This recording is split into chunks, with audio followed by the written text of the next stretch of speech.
Okay, kita bersama lagi unit 18, tajuk semburan kabut mesra alam, buku teks muka surat 38, buku aktiviti muka surat 44 dan 45. Sedia dengan kedua-dua buah buku kamu. Okay, kita tengok standard pembelajaran membina ayat menggunakan kata kerja aktif transitif dan kata kerja aktif tak transitif. Sebenarnya kita tengok kata kerja terdiri pada dua kata kerja aktif transitif dan kata kerja aktif tak transitif. Okey. Kita tengok satu-satu. Kata kerja aktif transitif kamu kena tengok mesti diikuti oleh objek yang terdiri daripada kata nama atau kuasa nama. Okey, dia mesti terdiri pada objek. Okey, menggunakan imbuhan men, kan dan juga kan. Okey, itu imbuhannya. Contoh ayat, Akilah menyiram pokok bunga, Aina menyapu sampah di halaman rumah, kami menanam pokok bunga di kawasan sekolah, mereka membersihkan kawasan rumah, mereka mempersembahkan tarian singa untuk sempena Tahun Baru Cina. Okey, kita tengok kata kerja aktif transitif. Pokok utama pentingnya ialah tidak perlu diikuti oleh objek. Kata aktif transitif diikuti oleh objek. Okey, yang ini tidak perlu. Okey, tidak perlu, itu perbezaan dia. Kata kerja tak transitif berpelengkap. Kita tengok dia ada pembuat, kemudian kata kerja tak transitif keterangan. Kami mandi di tasik. Air sungai beransur surut. Okey, jadi dia ada keterangan dia. Ada keterangan, itu beza. Kita tengok kata kerja aktif tak transitif tak berpelengkap. Rumahnya roboh. Radio itu berbunyi. Okey, sikit je, simple aja ayatnya. Okey, kita tengok info bahasa. Yang warna merah kamu baca teks nanti adalah kata aktif transitif. Yang warna biru kata aktif tak transitif. Dan yang berpelengkap ialah warna hijau. Kita tengok Tuan-tuan dan puan-puan, semburan kabut untuk membasmi nyamuk Aedes akan kami lakukan di kawasan perumahan ini. Okey. Itu perenggan pertama. Perenggan kedua, usah bimbang tentang keselamatan. Bahan yang digunakan, kami menggunakan bahan semburan yang dibuat daripada minyak masak terpakai. Minyak masak tersebut kami proses dengan kaedah bioteknologi.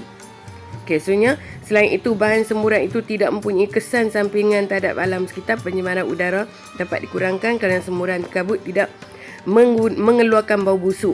Kesannya alam sekitar akan bersih. Okey, sebenarnya penggak akhir, para penghuni diminta keluar dari rumah ketika penyemburan dijalankan. Pastikan tingkap dan pintu rumah tidak tertutup. Tuan-puan hanya dibenarkan berdiri di luar rumah sehingga keadaan beransur pulih. Okey. Kita tengok ayat dia. Pegawai Pertanian Kementerian Kesihatan Malaysia berucap sebelum semburan kabut mesra dilakukan. Itu perkataan berucap. Okey. Pegawai Kementerian Kesihatan Malaysia menyembur semburan kabut mesra alam di kawasan perumahan. Okey. Sebenarnya, penduduk perlu membuka pintu dan tingkap semasa semburan dilakukan. Okey, sebenarnya penduduk perumahan berkumpul mendengar taklimat pegawai Kementerian Kesihatan Malaysia. Itu ayat binaan yang terakhir, berkumpul daripada perkataan yang diberi Daripada perkataan yang diberi. Okey, sebenarnya kita tengok aktiviti 6, bina ayat berdasarkan gambar perkataan diberikan. Kita tajuk sayangi sungai muka surat 44 Kita tengok situ dia bagi perkataan-perkataan kamu kena bina. Mariam matikan sui di kelas sebelum keluar. Okey.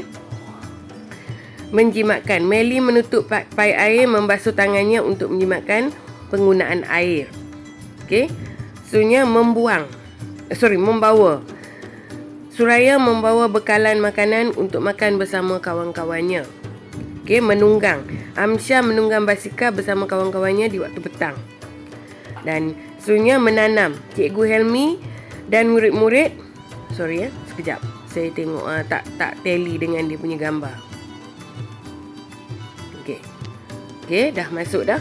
Okey, menanam. Cikgu Helmi dan murid-muridnya menanam pokok di kawasan sekolah.